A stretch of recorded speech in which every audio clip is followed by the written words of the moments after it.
daste todo al amarme la cruz. Tú pagaste con tu sangre, ya no hay condenación. De la muerte fui librado, ahora tengo plenitud.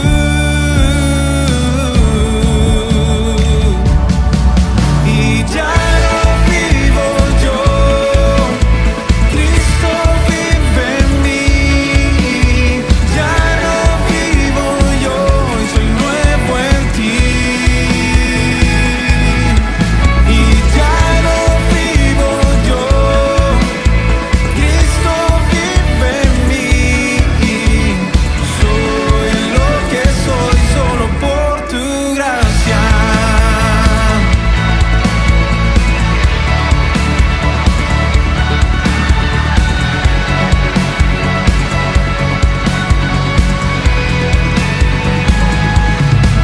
Mi mirada está puesta en lo alto, oh Señor.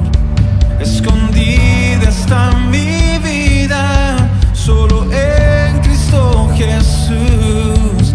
Esta es mi realidad, vivo solo en tu verdad. Nada me separará de tu amor y gracia.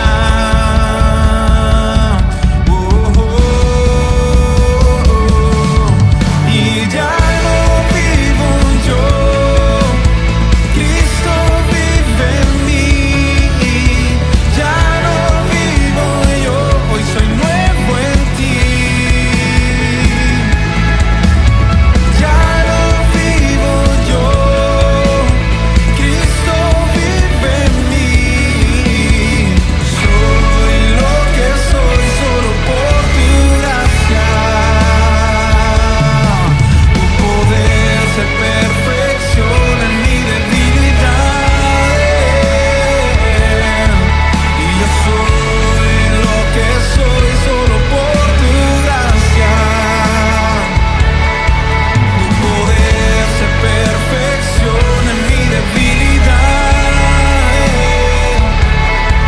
Y yo soy lo que soy solo por tu gracia.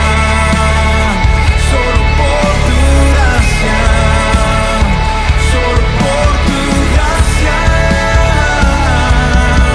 Y ya no vivo yo, Cristo vive en mí. Ya no vivo yo, hoy soy nuevo en ti. Y ya no vivo yo, Cristo vive en mí. Soy lo que soy solo por tu gracia.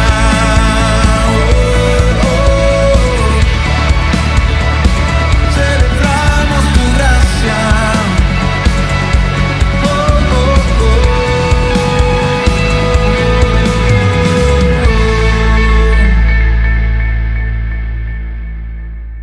Los dejo, por favor, niños, silent please, por aquellos adelantados que ya están aprendiendo inglés.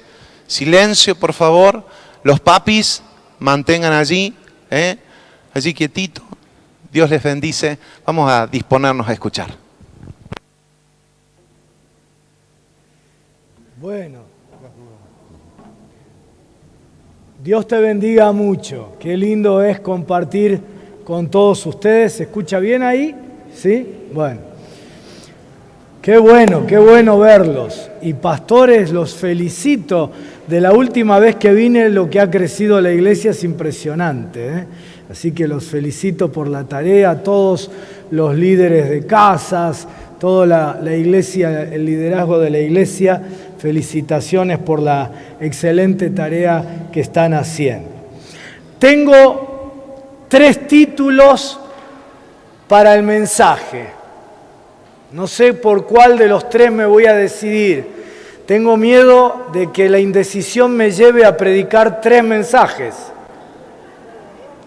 Porque uno de los títulos es el final de lo que solíamos ser el inicio de lo que verdaderamente somos. El segundo título es Cuando la unción te fastidia. Y el tercer título es, probablemente el más importante para vos, este es tu tiempo. Este es tu tiempo. Así que en el medio del mensaje me voy a ir decidiendo, pero ya sabés que voy a hablarte de esas tres cosas, ¿sí? Quiero llamar tu atención sobre el primer milagro de Jesús. El primer milagro de Jesús ocurrió en las bodas de Caná. Jesús está en una boda, ¿sí? Y María le dice que se acabó el vino. Recordad la historia allí en Juan capítulo 2. Y la respuesta de María es tan intrigante, la respuesta de Jesús a María es tan intrigante, es tan enigmática, que quiero llamar la atención de ustedes sobre ella. Leemos el pasaje, está en el capítulo 2 de Juan, versículo 4. Dice, después de que María le dice que se acabó el vino, le dice: mujer, ¿eso qué tiene que ver conmigo? Respondió Jesús: todavía no ha llegado mi hora. Su madre dijo a los sirvientes: hagan lo que él les ordene.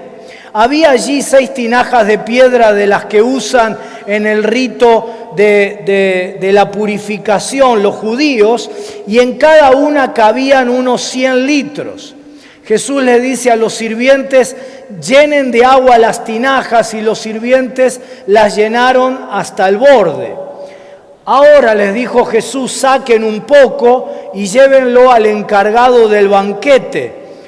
Así lo hicieron. El encargado del banquete probó el agua convertida en vino sin saber de dónde había salido, aunque sí lo sabían los sirvientes que habían sacado el agua.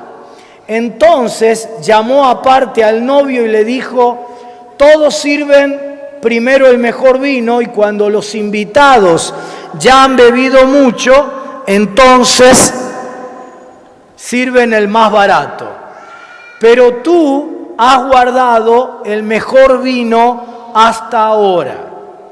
Y termina el pasaje diciendo: esta, la primera de sus señales, la hizo Jesús en Caná de Galilea. Así reveló su gloria y sus discípulos creyeron en él.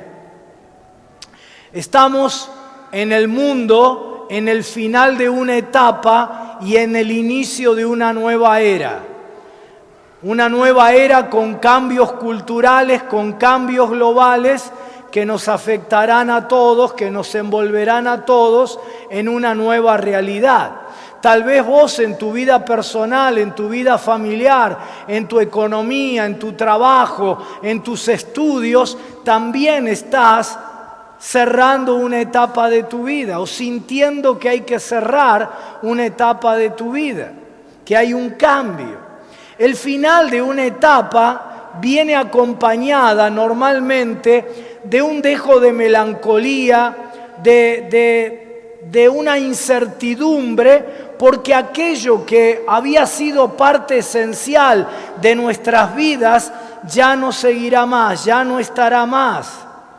Ahora, no todos los finales de época, de temporada en nuestras vidas, necesariamente tienen que ser tiempos de tristeza, de depresión, ni de incertidumbre.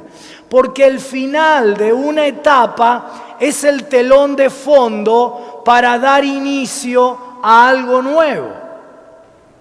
En una boda se da precisamente esto, se da este punto de inflexión, esta bisagra. Es el cierre de una estación de vida, la vida de solteros de ambos novios llega a su fin, pero es el inicio de algo deseado, de algo festivo, de algo celebrado como es el matrimonio, algo anhelado y nuevo como es el matrimonio. Por eso hay una fiesta, por eso hay entusiasmo, hay expectativas maravillosas.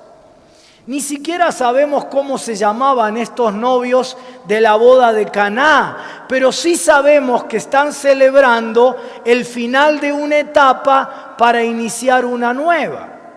Pero esa boda de Caná no solo es para aquella pareja el final de una época, sino que también lo es para Jesús. En los evangelios tenemos muy poquita información sobre la infancia, sobre la adolescencia de Jesús, sobre los 30 años anteriores a que comenzara su ministerio.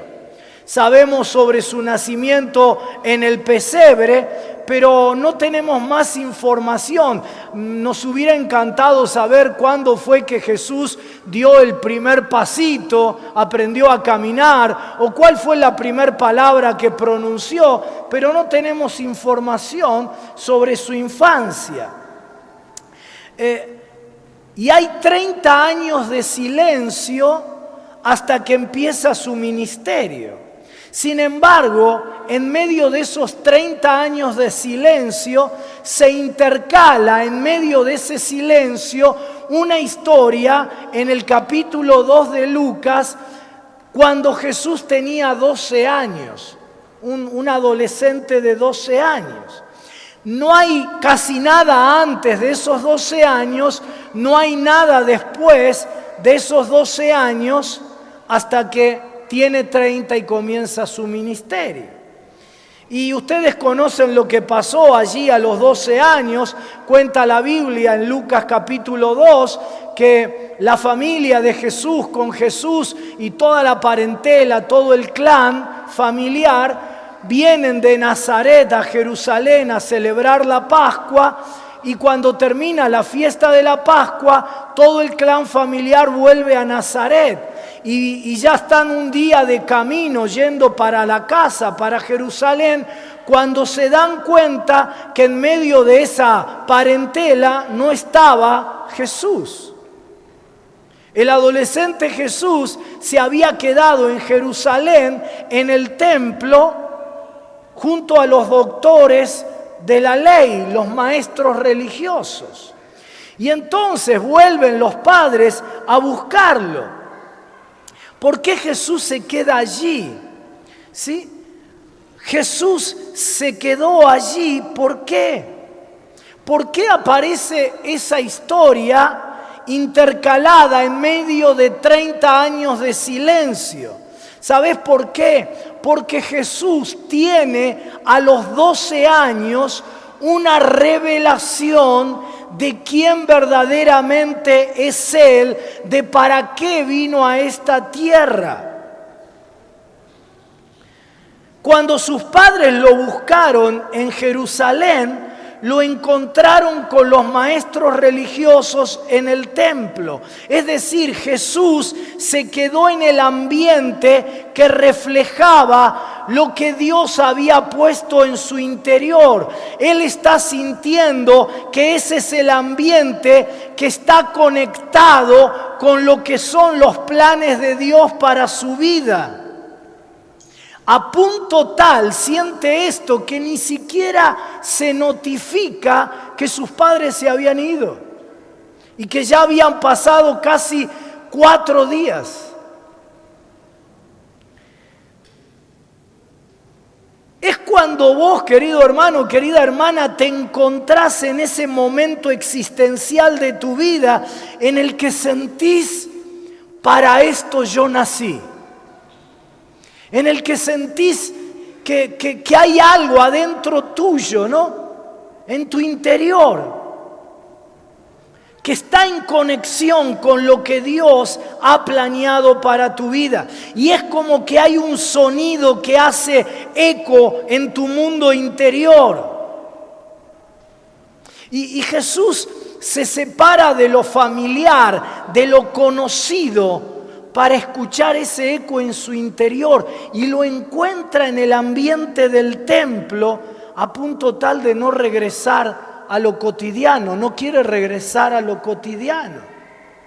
Pero de pronto, cuando Jesús encuentra su lugar en el mundo, donde se encuentra como pez en el agua, donde su interior hace eco con lo que Dios quería para su vida, llegan José y María a buscarlo y hacerlo volver a donde debía estar, que era Nazaret.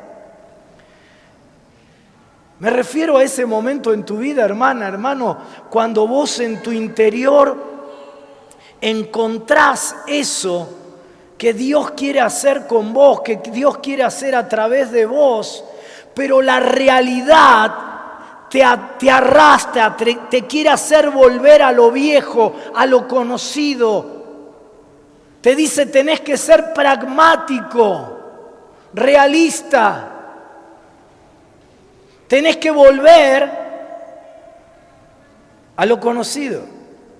Y entonces cuenta ahí el versículo 49 del capítulo 2 de Lucas, que Jesús les hace una pregunta a los padres casi absurda. Les dice, ¿pero por qué tuvieron que buscarme? ¿Cómo por qué tuvimos que buscarte? Hace 4 días que está... ¿No sabían que tengo que estar en la casa de mi padre? La otra versión dice, en los negocios de mi padre. Es decir, ese adolescente Jesús siente que hay una contradicción entre la realidad y lo que sabía que Dios había puesto en su corazón. ¿Te sentiste así alguna vez, hermano, hermana? Un tanto frustrado con esa contradicción, sabiendo que Dios quiere algo de tu vida, que Dios puso algo en tu corazón, pero que la realidad cotidiana no te permite vivirlo. Señor, dijiste que harías algo en mi vida. Dijiste que harías algo con la vida de mi hijo, de mi hija, en mi familia, que harías algo en mi vida material.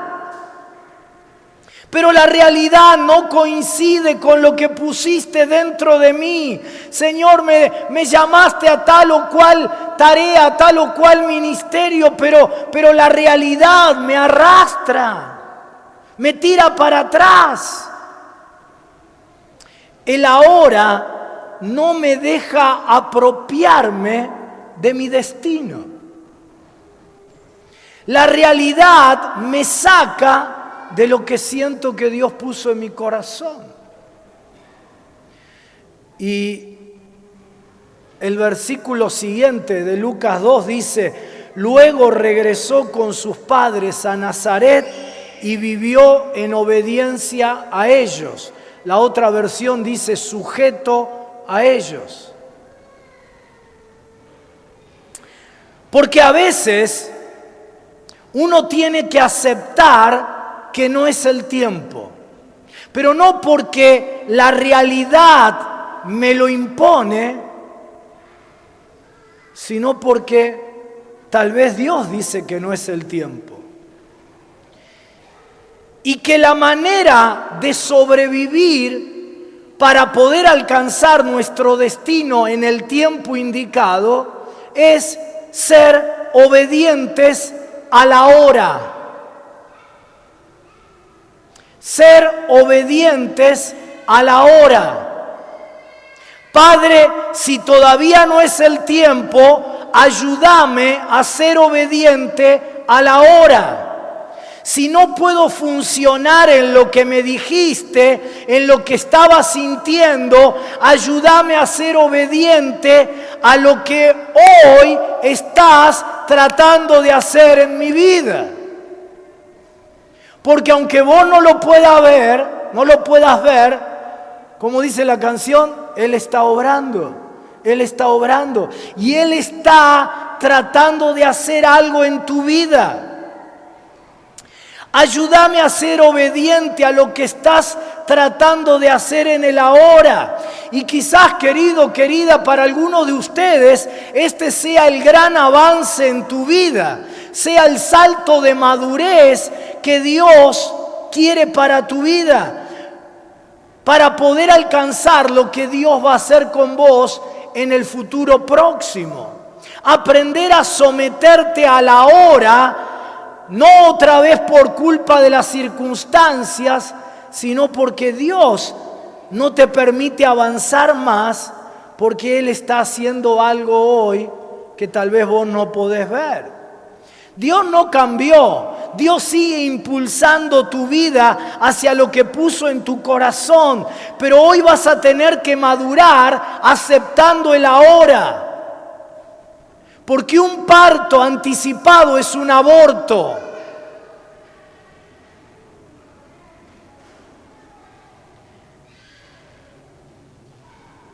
Esa obediencia puede ser el gran avance y la gran madurez en tu vida. Estoy orando, Señor, por el gran avance para entrar a una nueva dimensión en mi vida ministerial, personal, familiar, laboral, mi carrera, mis sueños, mis proyectos. Quiero entrar a ese nuevo nivel, a esa nueva dimensión.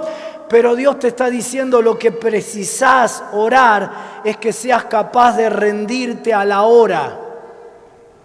A lo que hoy yo estoy tratando de hacer y de enseñarte. Dios está tratando de decirte, rendite a lo que estoy haciendo.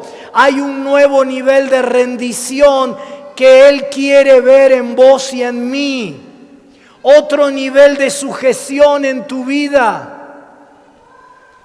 Como lo hizo Jesús, sus padres vinieron a sacarlo del ambiente de su pasión, del ambiente de su llamamiento, pero él se sujetó y obedeció a lo que era su presente. Y me imagino que no le habrá resultado fácil.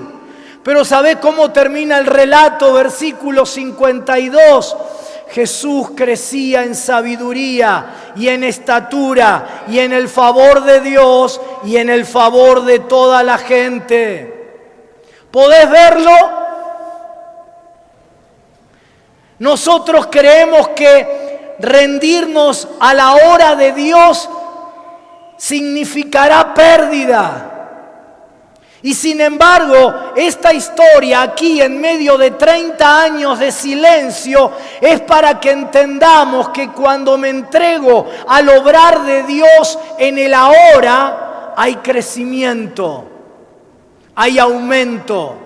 Jesús crecía en sabiduría y en estatura, en el favor de Dios y de toda la gente.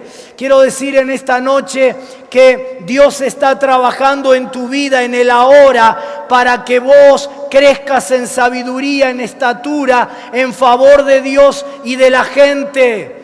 Jesús no pudo vivir lo que sentía plenamente en su interior. Parece una contradicción, parece una pérdida, una demora. Y sin embargo, su rendición produjo crecimiento, aumento. ¿De qué? De todo lo que precisaría para que su propósito se complete, se concrete plenamente más adelante. ¿Sabés lo que significa lo que dice allí? Dice que creció en sabiduría, en estatura, en favor de Dios y en favor de la gente. ¿Entendés lo que quiere decir? Significa que no tenía la sabiduría suficiente para lo que Dios quería hacer, que no tenía ni la estatura física ni emocional para lo que Dios quería hacer con su vida, que no tenía todavía todo el favor de Dios y todo el favor de la gente que precisaba para el ministerio que iba a tener. Por eso necesitó crecer. Amén. Y Dios dice que la única forma de crecer es rindiéndote. Y entonces que crezcas en sabiduría, en estatura, en favor de Dios y de los hombres. Porque ¿sabés qué, querido, querida? La verdad es que aquel que es un ungido de Dios, aquella que es una ungida de Dios, no puede ser detenido para siempre. No puede ser retenido para siempre. Alguien en esta noche le va a tener que decir al dolor y al sufrimiento de su vida: puede ser que me hayas retenido por muchos años, puede ser que me hayas encogido por mucho tiempo, pero no vas a poder retenerme para siempre. Y voy a rendirme a Dios en el ahora y a lo que Él quiera trabajar en mí, formar en mí, pero no seré detenido para siempre, porque el que puso ese sentir en mi interior, el que puso ese propósito, ese llamado, esa pasión, es el que está trabajando en mí en este momento. Yo sé quién soy en Dios y el Señor no lo puso en mi corazón para frustrarme. No lo puso para que se muera dentro de mí. Es solamente por ahora. Pero estoy confiando que Dios está trabajando en mí para que pueda vivir lo que está en mi corazón. No tengo todavía mi casa propia. Estoy solo, estoy sola. Tengo que seguir con el tratamiento médico todavía. No llegó mi ascenso laboral. Pero eso no significa que no lo tendré nunca, que no seré sano. Solo significa que no es ahora. Pero Dios me está preparando para que lo viva plenamente en su tiempo. Y cuando volvemos a Juan capítulo 2, a la boda de Canaá, Jesús está en un cambio de etapa. Ahora ya no tiene que ser retenido como cuando tenía 12 años.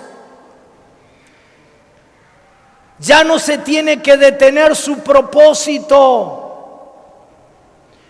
No sabemos qué pasó desde los 12 hasta los 30. Pero sí sabemos, acabamos de leer, que esa fue la primera señal y el comienzo de su ministerio. ¿Sabe lo que significa eso? Significa que pasó 18 años retenido.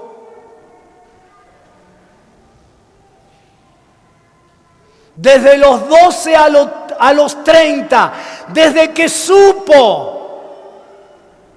para qué estaba, cuáles eran los negocios del Padre para su vida.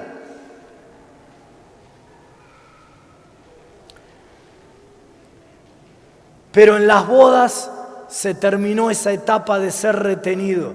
Hay una palabra para alguien ahora aquí en este lugar, y es que pudiste haber sido retenido por años y tal vez haber creído que tu propósito en esta tierra nunca se iba a manifestar, pero ahora quiero que escuches a Dios decirte: no te rindas, no aflojes. Llegó el momento del final de esa etapa de estar encogido, de estar retenido. Comienza una nueva etapa en tu vida. Vas a poder concretar a partir de esta noche eso que Dios puso dentro de tu corazón, ese propósito, esa pasión, ese sueño, ese llamamiento para tu vida.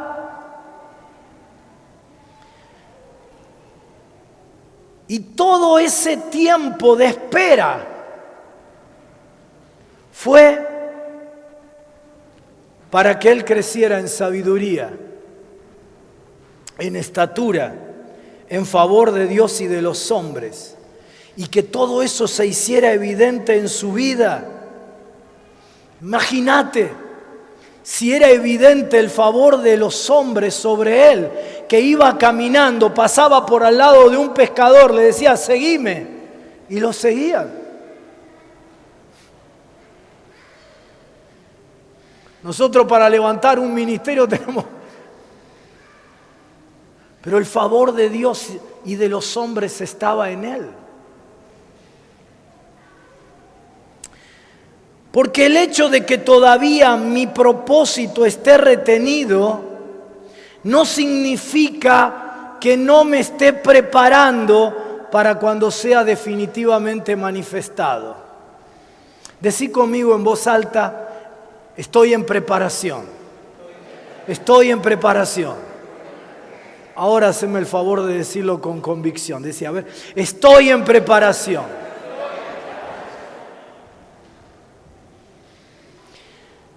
Tengo que prepararme. Eso significa que debo tener la unción del Espíritu Santo sobre mí. Por eso, antes de empezar el ministerio, el Espíritu descendió sobre él como paloma. Eso significa que tengo que rodearme de las personas indicadas. Estar en el correcto ambiente. Por eso, antes de empezar, antes de las bodas de Caná, ya había elegido a sus discípulos.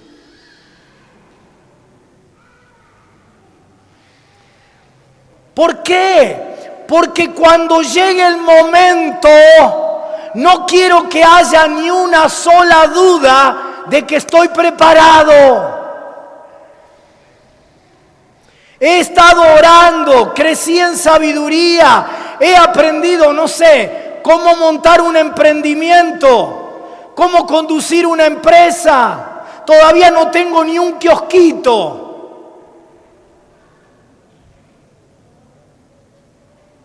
Pero he aprendido, me he juntado con gente que sabe, con la gente que le va bien, no con los que siempre hablan pálida, que son unos mediocres, que te tiran para abajo. Me he juntado con los sabios. Crecí en sabiduría, aprendí a relacionarme con mi familia. Dejé de ser un peleador serial que vive toda la vida pulseando con mi esposa a ver quién tiene razón. Estúpidamente perdiendo el tiempo y apagando el amor en mi matrimonio. Dejé de pelear y de discutir en casa. Me convertí en un pacificador para que cuando llega el momento mi casa no sea una traba.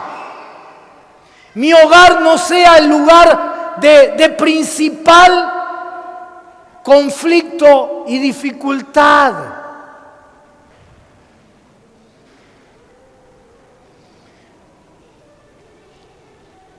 Aprendí de mis líderes para tener mi ministerio en lugar de seguir chocando y rebelándome inmaduramente a cualquier figura de autoridad. Me sujeté, aprendí.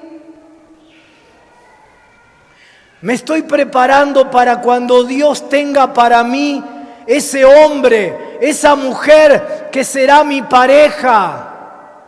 No solo estoy orando para que esa persona sea como yo deseo que sea, sino que yo me estoy convirtiendo en esa persona que debo ser para que alguien así se fije en mí. Porque a vos te encanta decir que el hombre que yo quiero tiene que ser así, tiene que ser creyente, trabajador, esforzado, comprensivo, amoroso. ¿Y vos sos la mujer que un hombre así elegiría? Y además quiero que se mida 1,90, musculosa, así como el pastor Carlos, casi fisiculturista como yo. Y vos te estás convirtiendo en la mujer, cuidándote, arreglándote, que ese hombre va a querer buscar.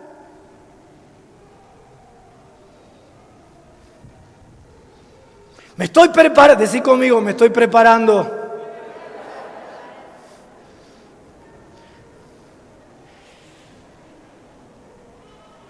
Estoy retenido, pero me estoy preparando. ¿Estás preparado para el tiempo en que ya no serás retenido? Y Jesús se estuvo preparando por 18 años para el momento en que el Padre le dijo: es tu tiempo. Tengo que tener las personas adecuadas. Por eso elegí a los discípulos. Tengo que estar lleno del Espíritu Santo. Por eso descendió como paloma el Espíritu. Porque no quiero llegar a ese momento en donde Dios te diga a vos, hermano, hermana, es tu tiempo.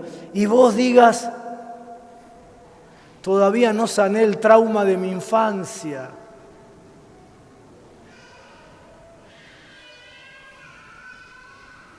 Y Dios te presenta oportunidades delante de tus ojos y ni siquiera las podés ver, porque todavía tu autoestima es pobre, porque todavía ni siquiera crees en lo que Dios puso dentro tuyo. Y pasan delante de vos, y pasan delante de vos.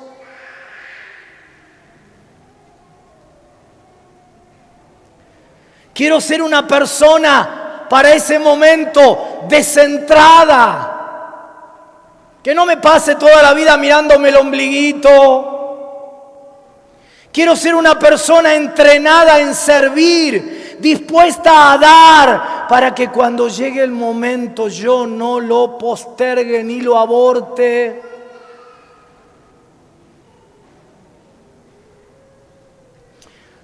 Ahora, ¿viste la historia?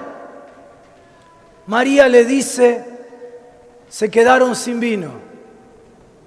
María no le pide que haga un milagro. Solamente le notifica de un hecho de la realidad. Se quedaron sin vino. Estoy seguro, varón, que a vos te pasa lo mismo que a mí, ¿no? Muchas veces mi señora me dice, se acabó la carne en el freezer, ya no hay más arroz en la alacena. Ahora ella no está esperando que yo haga un milagro. Simplemente me notifica que se acabaron las provisiones y que hay que ir al supermercado.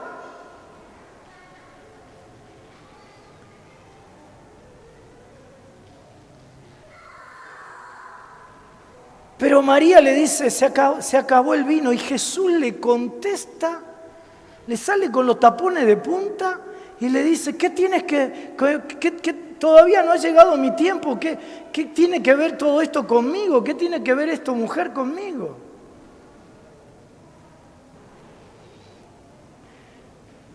Y yo creo que la manera de responder de Jesús le hizo saber a María que Jesús estaba listo para empezar su ministerio.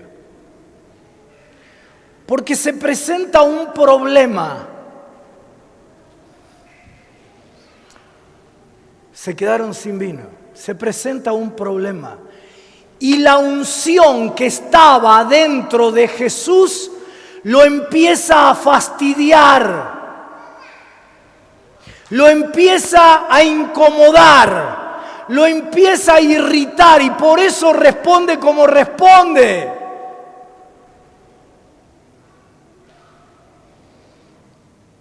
Es cuando lo que yo antes solía aceptar solo como un hecho de la realidad, ahora ya mi unción no me deja tranquilo y me empieza a irritar. Siento que hay algo en mí que me impulsa a dar una respuesta al problema. Querido, querida, ha habido problemas que se presentaron en tu vida, en tu familia, que se presentaron como simples hechos de la realidad y has tratado de aceptarlo como eso, como parte de la realidad. Pero llegó el momento en tu vida donde ya no lo podés hacer más porque la unción que está dentro tuyo te está irritando. Oh, yo oro para que la iglesia de Argentina sienta que la unción la irrita, para que sea la respuesta a esta Argentina en ruinas en la que estamos viviendo.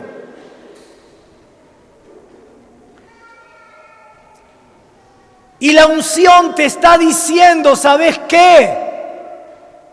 que vos sos la respuesta a ese problema.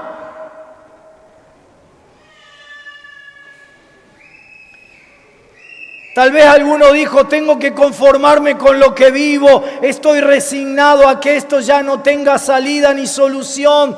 Sin embargo, cada vez que trato de aceptarlo, mi unción se irrita y me hace sentir que es un problema para que yo dé una respuesta. María solo declaró un hecho, se quedaron sin vino. Pero a Jesús su propia unción lo fastidia, no lo deja tranquilo. Y por la respuesta que Jesús le da a su madre, María supo que si la unción lo irritaba, entonces era un problema que él iba a resolver, a enfrentar y resolver. Y entonces María le dice a los sirvientes, hagan lo que él les diga. Porque notó que la unción lo había fastidiado y está listo para obrar. Porque cuando la unción te irrita no es para ponerte de mal humor, no es para que vivas quejándote todos los días por la situación en casa, en la ciudad, en el país, en el mundo, sino para que sepamos que esa unción que nos está fastidiando también tiene el poder de capacitarnos para resolver el problema. ¿Qué es, hermano, hermana, lo que aceptaste como un hecho que ha estado molestando tu unción? Porque Dios dice, esa condición, esa situación negativa está llegando a su fin, está llegando al término de una temporada en tu vida, a una etapa de tu vida, y esa problemática está llegando a su fin. Y María presenta un problema, y la única razón por la cual ese problema llega a su fin es que el problema irritó la unción de Jesús. Ella no le pidió que hiciera un milagro, pero la respuesta de Jesús, mujer, ¿qué tienes conmigo? No ha llegado mi hora. Estaba manifestando la molestia que sentía en su espíritu. Su unción había sido irritada. Hijito, solo te estaba contando que en esta boda se quedaron sin vino. Pero ahora, por la manera que me respondés, sé que este es un problema que ha irritado tu unción y que vas a enfrentar y vas a resolver. 18 años esperando su hora. Y ahora es consciente que su hora había llegado. Y se da cuenta que la hora, préstame atención por favor, se da cuenta que la hora que había llegado para su vida viene acompañada de un problema.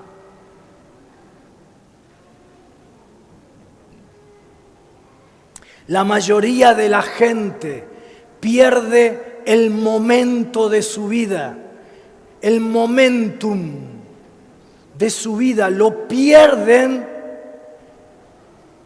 porque cree que un determinado problema que se les ha presentado impide o demora su momentum. Pastor, estaba listo para hacerlo, pero ocurrió esto, así que lo tuve que dejar, abandoné el sueño, el proyecto. Dios me había llamado en aquel congreso, en aquel culto, en aquella reunión casera, pero después surgieron tantas situaciones. No saben que el momento siempre viene envuelto en papel de problema.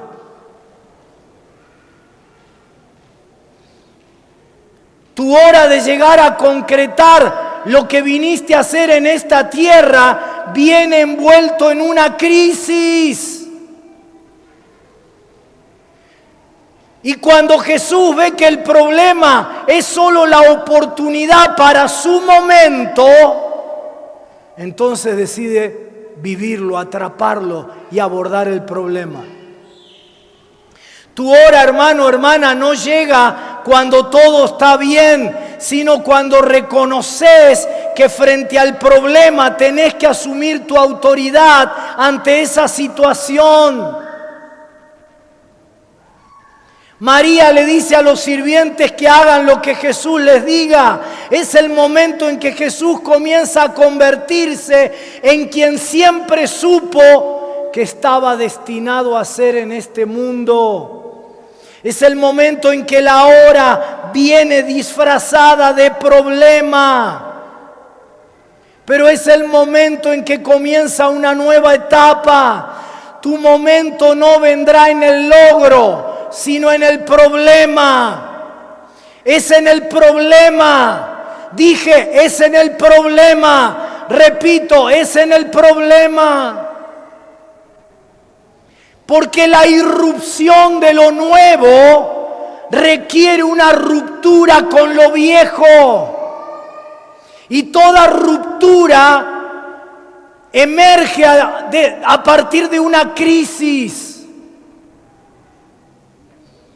Porque la unción se manifiesta en el problema. El milagro está en el problema.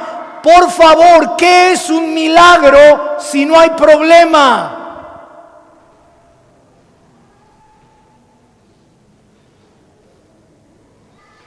¿Cómo habrá milagro si no hay problema?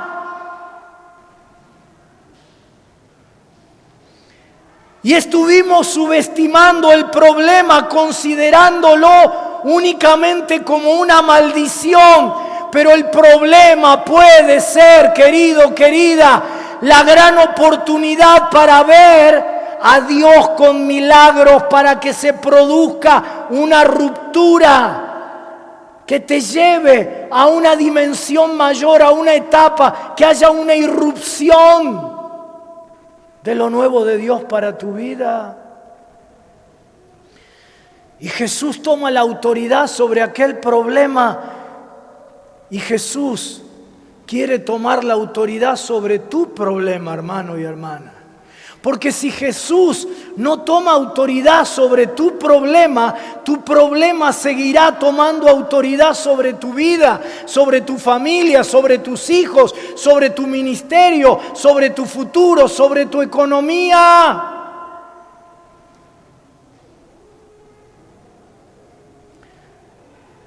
Y has estado permitiendo que una situación tome autoridad sobre tu hogar, que una situación, que un problema tome autoridad sobre tu mente. Y Dios te dice, hijita mía, hijito mío, estás sentado juntamente con Cristo en los lugares celestiales, en el ámbito de máxima autoridad, para que ejerzas autoridad y gobierno sobre tu situación.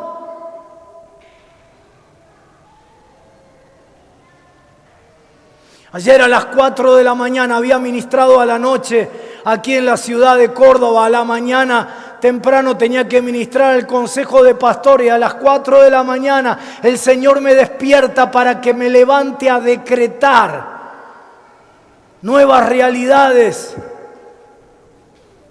Y me pasé de las 4 hasta las 9 de la mañana dando decretos, porque Cristo te sentó juntamente con Él por encima de principados, de potestades, de gobernadores de las tinieblas, sobre todo poderío humano, sobre todo poderío espiritual. No para que digas, Jesús me dio autoridad. No, para que ejerzas gobierno, porque dice la palabra que es por los dichos de los santos que se produce la resolución y es por decreto de los que velan. ¿Para qué? Para que los vivientes aquí en la tierra vean, sepan, experimenten que el cielo gobierna sobre la tierra. Es imposible que la gente vea el gobierno de Dios si no lo hace a través tuyo. Porque todo lo que sucede en la vida cristiana, todo el obrar de Dios siempre es encarnacional. Para que ella se entregue a Cristo tiene que haber otro que le predique. ¿Cómo creerán si no hay quien les predique? Para que ella sea sanada tiene que haber alguien que le imponga la mano y unja a los enfermos con aceite. Y tiene que haber alguien que ore unos por otros para que sean sanados. Y para que Él sea lleno del Espíritu Santo tiene que haber alguien que le imparta la unción del Espíritu. Todo el obrar de Dios es encarnacional y el gobierno del cielo se manifiesta en tu situación, en tu trabajo, en tu familia, con tus hijos alejados. Se manifiesta a través de tu autoridad puesta en tu boca, ejerciendo decretos, declarando, decretando el reino de Dios en la tierra.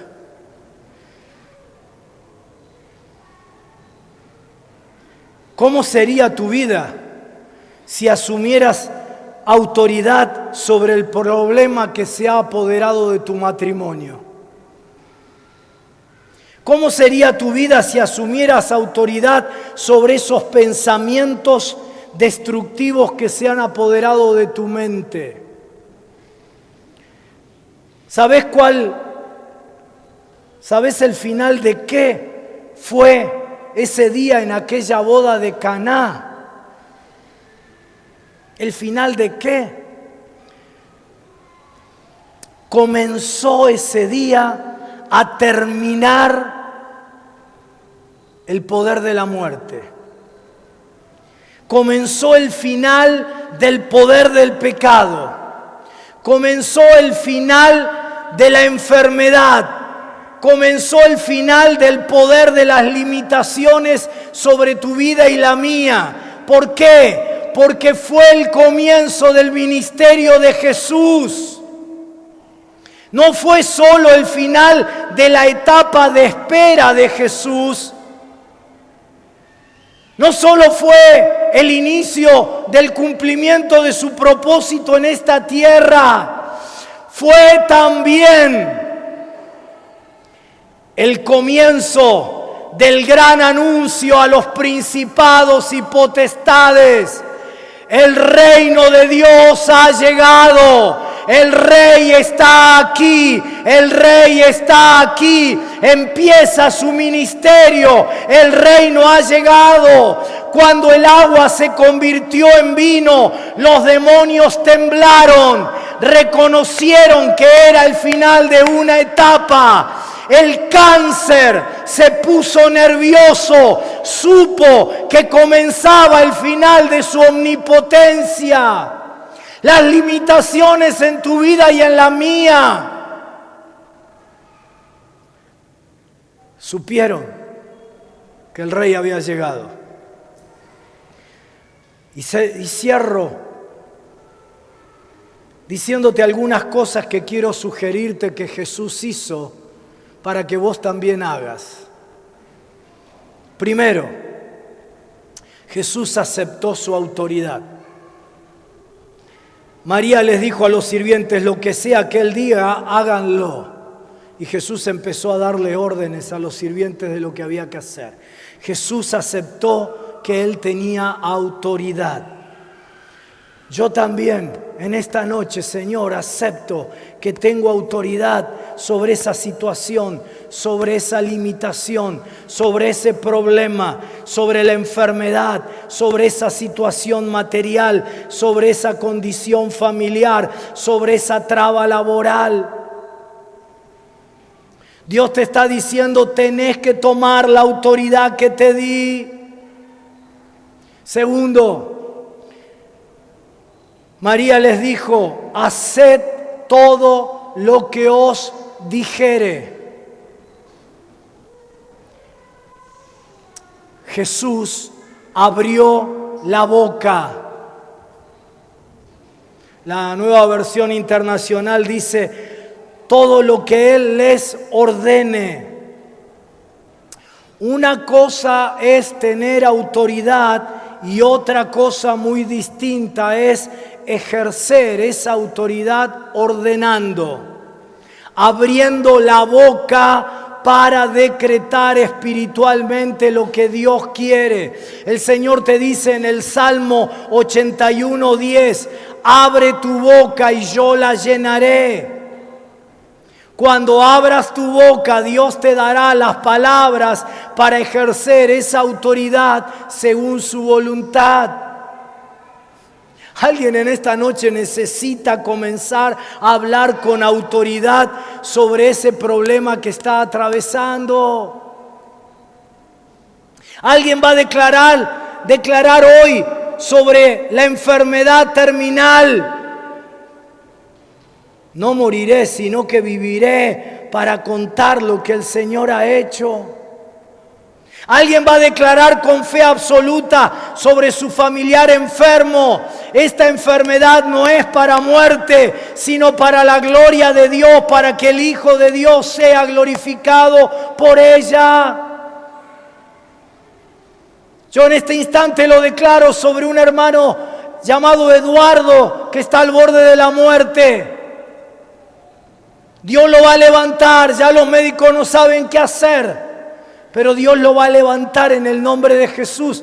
Se lo voy a contar al pastor Germán para que se los diga. Y ustedes se gocen en el poder del Señor.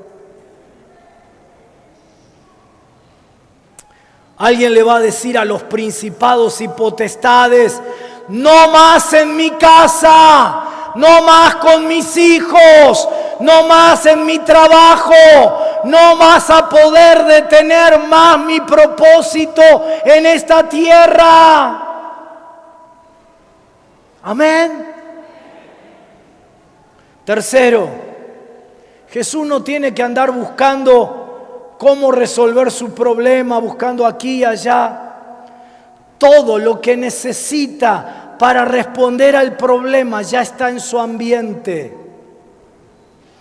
Y le dice a los sirvientes, tomen estas 6 vasijas que están acá. Esto es lo que pasa cuando no asumimos autoridad sobre las situaciones y los problemas en nuestras vidas. No vemos soluciones. Pero cuando asumimos nuestra autoridad, empezamos a ver cómo todos los componentes para la respuesta a esa situación ya están a mi alcance. Dios te dice todo lo que precisas para que la situación cambie, ya está en tu entorno. Dios está esperando que tomes autoridad para empezar a mostrarte y que visualices la estrategia para que resuelvas tu problema. Porque el milagro ya está a mi alcance. El milagro está debajo de tu techo. El profeta le dijo a la viuda, ¿qué tenés en casa? Aceite.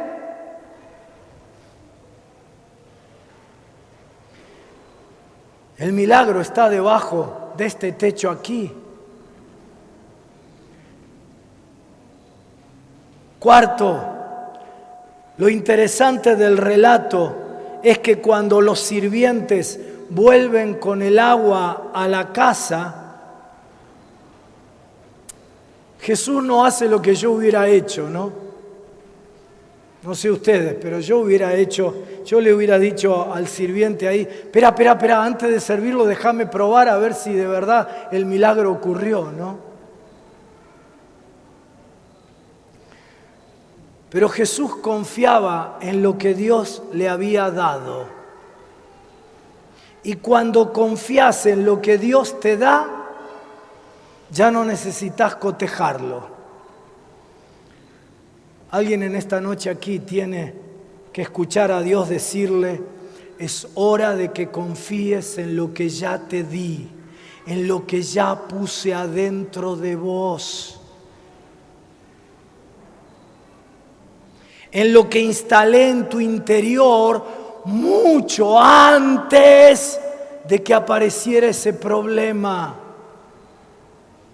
Tu equipamiento es suficiente. No te compares con otros y digas, yo no tengo lo suficiente. Si tenés todo lo que precisás, deja de acusar a Dios que no hizo las cosas bien con vos, dándote lo que vos precisás para la vida, poniendo en vos las capacidades, los talentos y dones para cumplir ese llamamiento. Antes del problema ya te había equipado, pero nunca lo viste, porque nunca tomaste la autoridad sobre tu problema. Siempre te sometiste al ataque del diablo y lo único que hiciste fue quejarte por tu situación, por las dificultades, por las trabas. Y en el mejor de los casos lo único que hiciste fue pedir oración a los demás.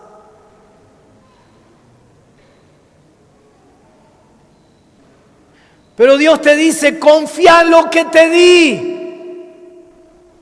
Este es el final de una etapa y es el comienzo de una nueva en tu vida. Y Dios quiere introducirte a algo que será mayor para vos. Él te llama a más de lo que hoy sos. Pero lo único que te puede detener, que te dejará estacionado en el lamento de lo que se terminó, de lo que nunca llegó a ser, del sueño que se frustró, del proyecto que se truncó, lo único que te va a detener es que todavía no llegaste a la convicción que eso que te inquieta, que irritó tu interior, que te fastidia, debe llegar a su fin. Que los problemas, el dolor, las limitaciones ya no tendrán más autoridad sobre tu vida. Y Jesús se da cuenta que esa tarea no es tarea para quien Él había sido durante 30 años. Esta es una tarea para una nueva versión de sí mismo. Había llegado el tiempo. Quiero desafiarte a que asumas que ha llegado el tiempo para una nueva versión de vos mismo, de vos misma. Llegó el tiempo de sacar fuera tu verdadero yo en Cristo. El que Dios pensó desde antes de la fundación del mundo. El que Él concibió antes de que vinieras a esta tierra. Hay una nueva versión de mí que está allí luchando para salir fuera.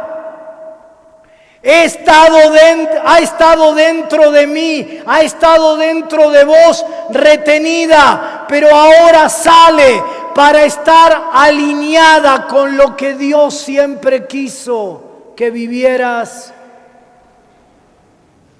Y he estado esperando por tiempo y el Señor te dice, ya no te retengas más. Llegó tu tiempo. Y lo que tengo que decirte es que todo lo que precisas es llegar al punto en tu vida en que te des cuenta que ha llegado el fin de esa etapa para sacar fuera esa versión de vos mismo, de vos misma que ha estado retenida por siempre.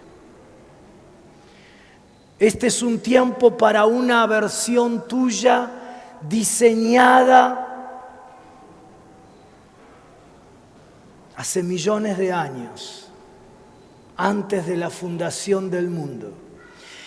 Lo que Dios quiere hacer con vos y a través de vos es una tarea para una versión de vos que ha estado en el corazón de Dios y que ha estado también, aunque no lo sepas, dentro de vos desde pequeño, desde pequeña, pero que no expresaste. ¿Sabes por qué? Porque debías crecer en sabiduría, en estatura, en favor de Dios y en favor de toda la gente. La pregunta es, ¿vas a entrar a lo nuevo? El Señor te ha coronado. Por lo tanto, levántate con autoridad. Porque no solo está tu problema. Tenemos un mundo roto para sanar.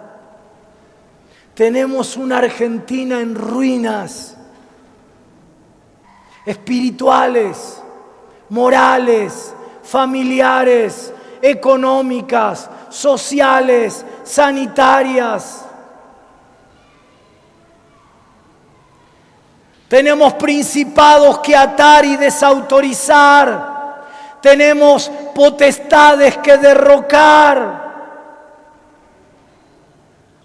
Y si estás decidido, si estás decidida, quiero invitarte a un momento de transformación en esta noche.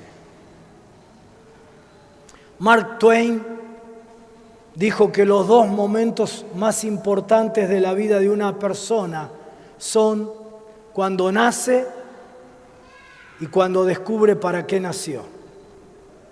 Yo le agregaría un tercer momento. Y es cuando entras a funcionar en aquello para lo cual naciste. Porque no alcanza con saberlo. Hay que empezar a vivirlo. Antes de que te formase en el vientre de tu madre, te conocí, dice la palabra. ¿Sabes lo que quiere decir? Antes de que te formase, yo sabía lo que iba a poner dentro de vos. Sabía que estabas ungido para vencer esa situación familiar, esa situación económica. Sabía que estabas ungida para restaurar tu hogar. Sabía que estabas ungido para convertirte en un buen padre. Que estás ungido para bendecir a cientos y a miles. Este es el fin de una etapa de lo que fue tu vida. El final de estar retenido, encogido, en el que tal vez creíste que no tenías acceso, que no tenías autoridad, que no tenías poder. Se termina, se acaba, se terminó en esta noche. Es el final de quien solíamos ser y el inicio de quien verdaderamente somos en Cristo Jesús. Y a otros les puede costar tener la fe para creer que algo nuevo está comenzando.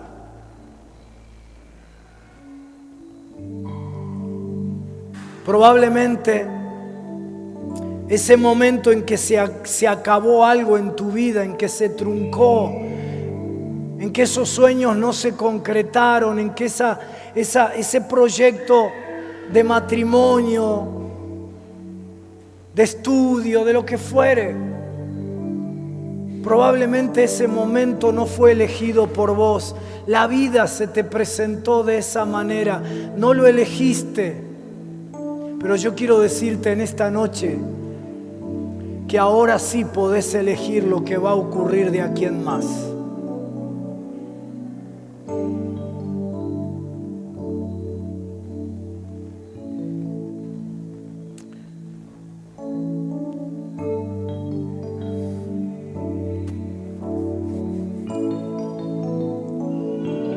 Oigo a Dios decir, quiero que mi hijita, quiero que mi hijito se siente en los lugares celestiales con Cristo por encima de principados, de autoridades, de enfermedades, de limitaciones, de carencias, de herencias.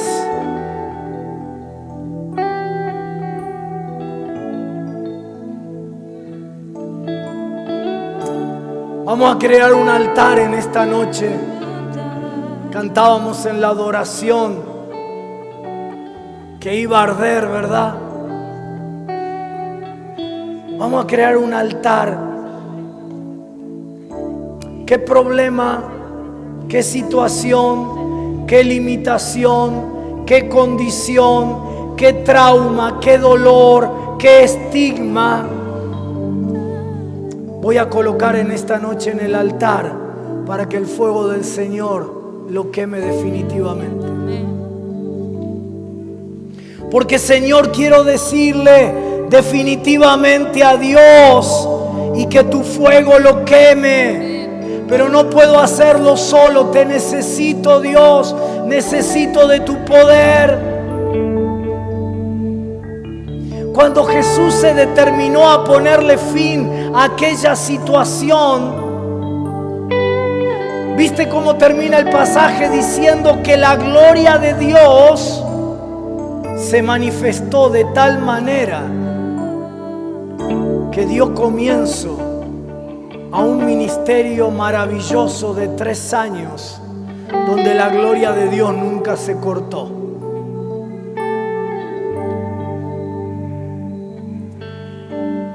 Quiero profetizar en esta noche que lo que ha sido esa dificultad, esa traba, ese problema, esa concepción, esa mirada equivocada de vos misma, de vos mismo, que te ha hecho autoboicotearte, limitarte. Quiero profetizar que eso que ha sido una traba en tu vida va a ser a partir de esta noche el puntapié de la manifestación gloriosa de Dios de aquí en más para tu vida. Lo que la plataforma, el trampolín que disparará tu llamamiento, tu propósito en esta tierra.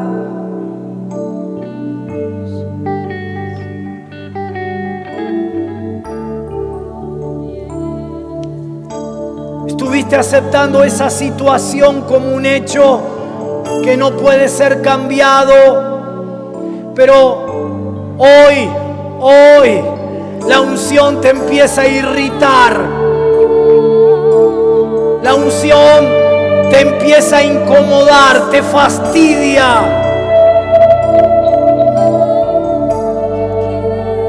porque ¿cómo vas a seguir aceptando aquello que Dios te llamó a cambiar?